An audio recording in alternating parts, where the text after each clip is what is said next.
பாஜக கூட்டணி கட்சி வேட்பாளர்களுடைய பட்டியல் முதற்கட்ட பட்டியலானது வெளியாகி இருக்கிறது. இது தொடர்பான கருத்துக்களை பகிர்ந்து கொள்வதற்காக மூத்த பத்திரிகையாளர் துக்ளக் ரமேஷ் அவர்கள் இணைகிறார். அவரிடம் பேசலாம். வணக்கம் சார். வணக்கம் சார். முதற்கட்ட பாஜக கூட்டணி கட்சி வேட்பாளர்களுடைய பெயர் பட்டியல் அறிவிக்கப்பட்டிருக்கிறது. தென் சென்னை தொகுதியில் தமிழிசை சவுந்தரராஜன் போட்டியிடுகிறார். கோயம்புத்தூர்ல அண்ணாமலை போட்டியிடுகிறார். எல்லாரும் நட்சத்திர வேட்பாளர்களாக பார்க்கப்படுறாங்க. எப்படி சார் பாக்குறீங்க உங்களோட பார்வை? இதுல இந்த பட்டியல ஏற்கனவே எதிர்பார்த்தது போல தெலுங்கானா மாநில ஆளுநர் பதவியை ராஜினாமா செய்துவிட்டு வந்த டாக்டர் தமிழிசை சவுந்தரராஜன் அவர்கள் தென் சென்னையிலே நிறுத்தப்பட்டிருக்கிறார். வலுவான வேட்பாளர்களை களமிறக்க வேண்டும் என்பது பாரதிய ஜனதா கட்சியினுடைய எண்ணமாக இருந்திருக்கிறது என்பது இந்த பட்டியல் முதல் கட்ட பட்டியலிலிருந்து வெளிப்படுகிறது. இதில் மிக முக்கியமாக கவனிக்கப்படுகிறது, தமிழகத்திலேயே தேர்தல் களத்தில் மிக ஆவலோடு எதிர்பார்க்கப்படக்கூடிய தொகுதியாக இப்போது கோவை தொகுதி மாறி இருக்கிறது. திரு அண்ணாமலை அவர்களை அங்கே வேட்பாளராக இறக்கி இருப்பது என்பது பாரதிய ஜனதா கட்சியினுடைய அகில இந்திய தலைமை எடுத்திருக்கக்கூடிய மிக முக்கியமான முடிவு.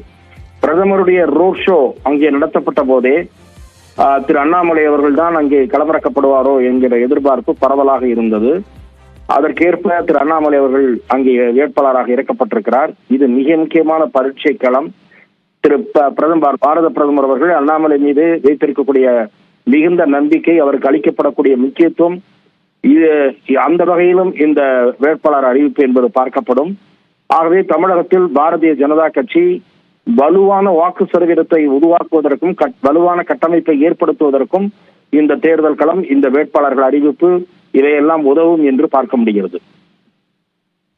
முறை கோவை தொகுதியை பொறுத்த அளவுல கூட்டணி கட்சிக்கு ஒதுக்கி இருந்தாங்க திமுக. இந்த முறை நேரடியா கோவையில களம் காண்றாங்க. அதற்கு அண்ணாமலை அங்க போட்டியிடுறதுக்கான வாய்ப்புகள் இருக்கலாம் அப்படிங்கிறது ஒரு காரணமா இருந்தது. அதை எப்படி பாக்குறீங்க? எல் முருகன் அவர்களை பொறுத்த அளவுல இப்போ மாநிலங்களவை உறுப்பினராக இருந்தாலும் நீலகிரி தொகுதியில அவர் அதுதான் நான் முதற்கட்ட கருத்திலேயே தெரிவித்தேன். வலுவான வேட்பாளர்களை இறக்க வேண்டும் என்பது பாரதிய ஜனதா கட்சியினுடைய எண்ணமாக இருப்பதுதான் மிக முக்கியமானவர்களை வேட்பாளர்களாக முக்கியமான இடங்களில் நிறுத்தி இருக்கிறது. தேர்தல் களம் பரபரப்பாக இருக்கும்.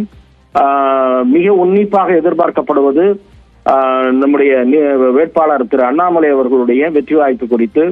அண்ணாமலை அவர்கள் பிரதான வேட்பாளராக, கீ கண்டெண்டராக அங்கே இருப்பார் என்பதுதான் என்னுடைய பார்வை. இணைப்புல கருத்துக்களை பகிர்ந்து கொண்டதற்கு நன்றி திரு ரமேஷ்.